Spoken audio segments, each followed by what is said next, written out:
Assalamu alaikum. My name is Dr. Hamda Saqib and today we'll be discussing lecture number 15 of Biochemistry and Genetics 2. Today's topic of the lecture is digestion and absorption of protein, and in the next lecture we'll be discussing transamination and oxidative deamination of amino acids. So today's lecture will be split into two parts. In the first part we'll be discussing the digestion and absorption of proteins. This is the review of the previous lecture, and the learning outcomes of today's topic includes these aspects. First of all, we'll discuss the most basic thing, that what is an amino acid. Amino acid is an organic molecule that is made up of a basic amino group, an acidic carboxyl group, and an organic R group or the side chain, which is unique for every type of amino acid that is present in the world. For example, glycine has its own R chain, glutamine has its own R chain. Similarly, leucine, lysine. The differences between these amino acids lies in the number of carbon atoms that are present in the R group. So R group is unique to each amino acid. The term amino acid is short for alpha amino carboxylic acid, meaning that the amino groups and the carboxylic acid group are present on the alpha carbon. So this is a general structure of the amino acid.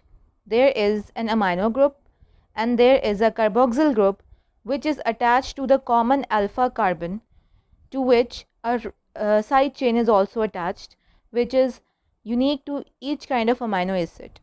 So remember this basic structure: amino group, a carboxyl group attached to the alpha carbon which is present in the center, to which an R chain which is known as the side chain is also present, that is unique to each kind of amino acid. Now we'll discuss what a peptide bond is. A peptide bond is an amide type of covalent chemical bond linking two consecutive alpha amino acids from C1 of one alpha amino acid and N2 of another along a peptide or a protein chain. There is nothing to worry about in this definition. Simple आप याद रखें कि दो amino acids के दरमियान में जो bond बनता है उसे आप पेप्टाइड बॉन्ड कहते हो, और वो पेप्टाइड बॉन्ड किन बेसिक ग्रुप्स के में बनता है. एक अमाइनो एसिड के कार्बोक्सिल ग्रुप दूसरे अमाइनो एसिड के अमाइनो ग्रुप के साथ इंटरेक्ट करता है, वो आपस में पेप्टाइड बॉन्ड बनाते हैं जिसको अमाइड लिंकेज कहा जाता है, और इसके नतीजे में वाटर रिलीज़ होता है, जैसे कि इस डायग्राम में बता दिया गया. एक अमाइनो एसिड नंबर 1 है और एक अमाइनो एसिड नंबर 2 है. अमाइनो एसिड नंबर 1 में आपको नज़र आ रहा है सी टर्मिनस, जिसको कार्बोक्सिल एंड कहते हैं, जिस पे आपका कार्बोक्सिल ग्रुप लगा होता है. वो इंटरेक्ट कर रहा है आपके अमाइनो एसिड 2 के अमाइनो ग्रुप के साथ. ठीक है, सो क्लियरली इस डायग्राम को देख लें. अमाइनो एसिड 1 का कार्बोक्सिल ग्रुप अमाइनो एसिड 2 के अमाइनो ग्रुप के साथ इंटरेक्ट करेगा. इस इंटरेक्शन के नतीजे में हमारा पेप्टाइड बॉन्ड बनेगा और water as a waste product release हो जाएगा. दो अमाइनो एसिड्स के दरमियान में एक पेप्टाइड बॉन्ड बनता है और इन ऐसे स्ट्रक्चर को आप डाईपेप्टाइड कहते हो. डाईपेप्टाइड से मुराद है दो अमाइनो एसिड्स के दरमियान जो पेप्टाइड बॉन्ड बना होता है उसे डाईपेप्टाइड बॉन्ड कहते हैं. सिमिलरली तीन अमाइनो एसिड्स के अंदर जब आपस में उनके पेप्टाइड बॉन्ड बना हो तो उसको ट्राईपेप्टाइड कहते हैं. अब बात होती है कि पॉलीपेप्टाइड क्या होता है. A linear organic polymer consisting of a large number of amino acid residues bonded together in a chain forming a part of or whole of a protein molecule. तो जैसे कि मैंने आपको ये बताई कि दो अमाइनो एसिड्स डाईपेप्टाइड बनाते हैं, तीन अमाइनो एसिड्स ट्राईपेप्टाइड बनाते हैं, और जब बहुत ज़्यादा अमाइनो एसिड्स के दरमियान में पेप्टाइड लिंकेज हो तो ऐसे स्ट्रक्चर को आप पॉलीपेप्टाइड कहते हो, जो कि एक लीनियर ऑर्गेनिक पॉलीमर है. मतलब कि ये किसी ग्लोबुलर फॉर्म में नहीं होता, ये किसी स्ट्रक्चरल फॉर्म में नहीं होता, ये बस लीनियर चेन्स होती हैं अमाइनो एसिड्स की जिनके दरमियान में बॉन्ड्स प्रेजेंट हैं. तो पॉलीपेप्टाइड इसे कहते हैं. अब पॉलीपेप्टाइड में और प्रोटीन में क्या फ़र्क होता है. Proteins are biochemical compounds consisting of one or more polypeptide chain. मतलब एक प्रोटीन में कई पॉलीपेप्टाइड चेन हो सकती हैं जो कि आपस में इंटरेक्ट कर रही हैं. पॉलीपेप्टाइड, जैसा कि मैंने यहाँ बताया, एक लीनियर चेन होती है जिसमें अमाइनो एसिड्स के दरमियान में पेप्टाइड बॉन्ड प्रेजेंट होते हैं। तो कई पॉलीपेप्टाइड चेन्स आप होती हैं, वो आपस में इंटरेक्ट करके प्रोटीन का मॉलिक्यूल बना सकती हैं, इन विच one or more polypeptides typically folded into a globular or fibrous form, facilitating a biological function। जैसे कि हीमोग्लोबिन एक प्रोटीन है, हीमोग्लोबिन में उसके प्रोटीन स्ट्रक्चर में वो ग्लोबुलर फॉर्म में प्रेजेंट होता है रेड ब्लड सेल में। ये जो ग्लोबुलर फॉर्म्स होती हैं ना, इनकी वजह से पॉलीपेप्टाइड प्रोटीन कहलाती है। बिकॉज जो पॉलीपेप्टाइड है वो by definition these are linear organic polymers, linear होते हैं ये ग्लोबुलर नहीं होते, ये कॉम्प्लेक्स स्ट्रक्चर्स नहीं होते polypeptides. These are simple chains which consist of amino acids in a peptide linkage.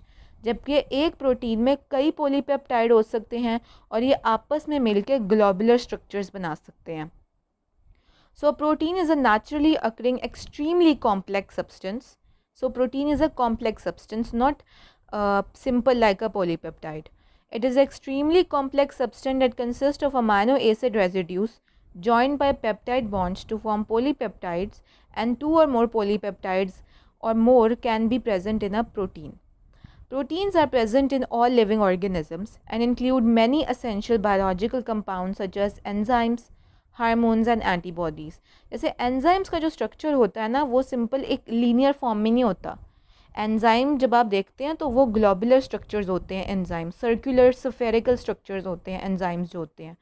तो आपने जैसा कि भी देखा कि जो पॉलीपेप्टाइड्स होते हैं वो लीनियर स्ट्रक्चर्स हैं। तो ये पॉलीपेप्टाइड्स जब आपस में मल्टीपल पॉलीपेप्टाइड्स आपस में इंटरेक्ट करके जब ग्लोबुलर शक्ल बनाती हैं अपनी, तो वो प्रोटीन कहलाती हैं। तो आई होप आपको अमाइनो एसिड्स में डाईपेप्टाइड्स, ट्राईपेप्टाइड्स, पॉलीपेप्टाइड्स और प्रोटीन्स के बेसिक डेफिनेशन में फ़र्क समझ आ गया है। Now what is the fate of a dietary protein? The intake of dietary protein is in the range of 50 to 100 gram per day. Proteins in the body. Amino acid pool, amino acids that are available throughout the body for use when needed. This is known as the amino acid pool। कि हमारी body में कितने amino acids मौजूद हैं जिनकी ज़रूरत हमें पड़ सकती है in different chemical reactions. And what is meant by the term protein turnover? Of the 300 grams of proteins which are synthesized by the body each day, 200 grams are made from recycled proteins। तो मतलब ये कि हमारी body में per day के लिहाज से 300 gram protein synthesise करती है हमारी बॉडी, जिनमें से 100 जो ग्राम है वो हम खाते हैं और जो बाकी 200 ग्राम्स हैं वो हमारी बॉडी रिसाइकल करती है उसको। यानी कि हमारी बॉडी टिश्यू के ब्रेकडाउन की वजह से रिलीज़ करवा सकती है या ख़ुद सिंथेसाइज कर सकती है, जो कि नॉन एसेंशियल अमाइनो एसिड्स होते हैं। तो इस में याद रखिएगा कि हमारी बॉडी जो 300 grams of proteins daily synthesize करती है, उसमें से 100 gram protein in the form of diet intake की वजह से आती है और बाकी 200 ग्राम रिसाइकल की वजह से आती है, और उस रिसाइकलिंग के प्रोसेस को आप प्रोटीन टर्नओवर कहते हो। Now will discuss the digestion of proteins. It is the degradation of proteins by cellular enzymes in a process known as hydrolysis. ठीक है, तो अभी हमने जब डायग्राम देखी कि एक पेप्टाइड बॉन्ड कैसे बनता है, तो दो अमाइनो एसिड्स जब आपस में इंटरेक्ट करते हैं, एक अमाइनो एसिड का कार्बोक्सिल ग्रुप दूसरे अमाइनो एसिड के अमाइनो ग्रुप के साथ इंटरेक्ट करता है और वाटर रिलीज़ होता है, जिसकी वजह से पेप्टाइड बॉन्ड बनता है दो अमाइनो एसिड्स के बीच में। अब इसी पेप्टाइड बॉन्ड को तोड़ने के लिए हमें वाटर ऐड करना पड़ेगा, क्योंकि वाटर पहले ड्यू टू जिसे कहते हैं formation of peptide bond release हो गया था। तो अब इसी पेप्टाइड बॉन्ड में हम जब वाटर ऐड करेंगे तो हमारा ये पेप्टाइड बॉन्ड ब्रेक हो जाएगा और प्रोटीन्स की डिग्रेडेशन हो जाएगी। ठीक है, तो इसलिए इस प्रोसेस को हाइड्रोलिसिस कहते हैं, बिकॉज वाटर ऐड किया जाता है पेप्टाइड बॉन्ड्स में, जिनकी वजह से पेप्टाइड बॉन्ड टूटते हैं और अमाइनो एसिड रिलीज़ होते हैं आपके इंटेस्टाइन में। Protein digestion takes place in 2 different phases, one in the stomach and second in the small intestine. Both of these phases of digestion are based on several types of enzymes that are called proteinases and proteases. Proteases, endo and exopeptidases are enzymes that degrade protein by hydrolysis of peptide bonds. तो basically जो proteases होते हैं उनका काम क्या होता है? उनका काम ये होता है, जिनकी एग्जांपल उसने दी है एंडो एंड एक्सोपेप्टाइडेजेस, उनका काम ये होता है कि वो पेप्टाइड बॉन्ड्स की हाइड्रोलिसिस करवाते हैं और अमाइनो एसिड रिलीज होता है। पेप्टाइड बॉन्ड हाइड्रोलेज, जिसका दूसरा नाम पेप्टिडेज है, तो पेप्टिडेज दो किस्म के होते हैं हमारे पास, ठीक है, जो कि बेसिकली प्रोटीएज की आगे से एग्जांपल बताई है उसने। तो पेप्टिडेजेस या peptide bond hydrolases which are a type of a family of enzyme known as protease, उनका बेसिकली काम क्या है, यहाँ पे कंफ्यूज ना हो। सिंपल आप ये भी याद रखें ना कि पेप्टाइडेजेस दो किस्म के होते हैं, एक्सोपेप्टाइडेजेस एंड एंडोपेप्टाइडेजेस। इनमें फ़र्क क्या होता है ये कम से कम आपको पता होना चाहिए। तो जो एक्सोपेप्टाइडेजेस होते हैं वो क्या होते हैं? Exopeptidases act by breaking the bond between amino acids existing at the end of a polypeptide chain. तो पॉलीपेप्टाइड चेन के जो फार एंड्स पे जो अमाइनो एसिड होंगे ना, जो लीनियर चेन के एंड के ऊपर जो अमाइनो एसिड पड़े होंगे, उनको ब्रेक ऑफ करते हैं। तो जो एग्जिट के ऊपर अमाइनो एसिड पड़े होते हैं ना, उनको वो एक एक करके बाहर निकालते हैं, ठीक है। तो दैट इज़ वाई इसका नाम भी एक्सोपेप्टाइडेज है, कि जो वो टर्मिनल्स होते हैं पॉलीपेप्टाइड्स के बिल्कुल एंड वाले, जहाँ पे एग्जिट के ऊपर अमाइनो एसिड पड़े होते हैं, टर्मिनल्स पे अमाइनो एसिड पड़े होते हैं, उनको वो ब्रेक ऑफ करते हैं। जबकि जो आपके एंडोपेप्टाइडेजेस होते हैं, they break amino acid between the amino acids in the polypeptide chain. तो वो बीच में से ब्रेक करते हैं पॉलीपेप्टाइड्स को, ठीक है।